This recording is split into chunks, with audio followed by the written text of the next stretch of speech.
Hi, I'm Norma Brecker, the Career Doctor. Happy Passover and Happy Easter for those of you who are celebrating these two holidays. I'm taking some time off, which made me think about the importance of work-life balance, and I wanted to share a few thoughts with you. Americans are the hardest working people on the planet.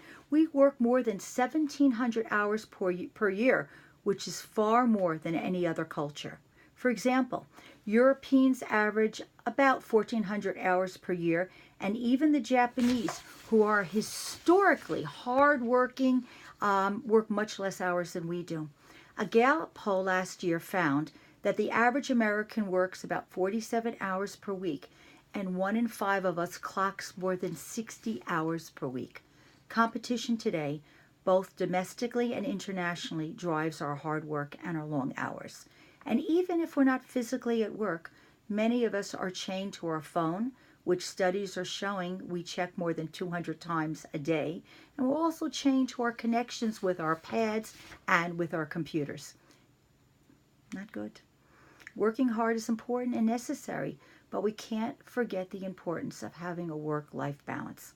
One of my favorite books, and the title might sound very strange to you, but the ideas inherent in the book are powerful and needed in today's busy world. Let me show you the book.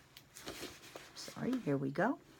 The book is called The Sabbath World by Judith Shulevitz. And I'm not hawking her book, and I'm not hawking sales for her book, but I am hawking the ideas that are inherent in the book. I believe we all have to create our own Sabbath. Regardless of our religion, our background, or even our job, we all struggle to secure time in our frantic, busy world.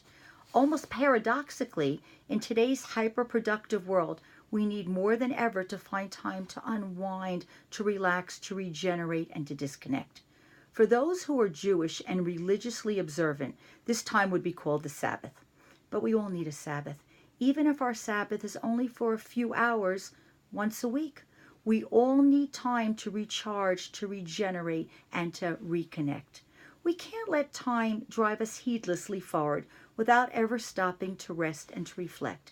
For those who observe a Sabbath, they affirm across the board that they're more productive, not less, because they allow no work or work-like activity to cross the threshold of that seventh day. And remember Parkinson's law, which states that work expands to fill the time available for completion. Aristotle, thousands of years ago, stated that a citizen could not be free without leisure and the ability to use it well. And more recently, David Levy, who's a professor at the University of Washington, made the humanistic argument that just as we fight to save our marshlands and old-growth forests from development, we need to save ourselves from the pollutants of communication that overload us and the overabundance of information that make us ultimately less human and can even make us sick. A recent study in The Lancet found that the biggest overachievers, those who are working 55 hours a week or more, were 33% more likely to suffer from a stroke and 13% more likely to develop coronary heart disease. Stress even harms those who work only 41 hours a week, upping their risk by 10%. And it's not just the stress. That's not all that's problematic. Researchers speculate that there's increased tension because of working long hours, and this might lead to other risky behaviors like smoking and drinking, sleeping poorly, and even reduced physical activity. Overtime also takes a toll on your brain as well. German researchers in the Journal of Occupational Health Psychology reported that employees who were told to be available for work during their work or their off hours were more stressed out and had higher cortisol levels to prove it, even if no actual work was required.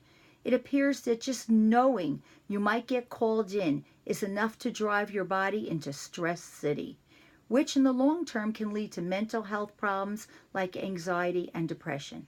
And finally, all this hard work may not necessarily translate to getting more work done. The Stanford study reported that the more hours you work past 40 hours a week, the less productive you really are. In Gothenburg, Sweden, they took this study to their heart and they actually instituted a 6-hour workday after experiments showed that shorter working Swedes were both healthier and more productive, which saved the country money in the long run. So what does this mean to us? It means that we all have to find our own Sabbath. We must all make a conscious effort to carve out time to reconnect with ourselves, our families, and our friends. We need time to read, to relax, to think, to have fun, to socialize, to explore, to create, and do the things that the normal work environment does not allow us to do. We all need to shatter the habit of mindless workaholism. We need to make our time at work count, and we need to carve out time for our own personal Sabbath, which will help us recognize the blessings of rest, reflection, spirit, and family. I wish all of you a restful, enjoyable, wonderful week.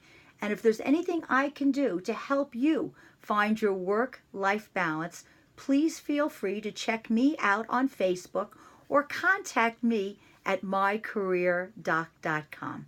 Thank you.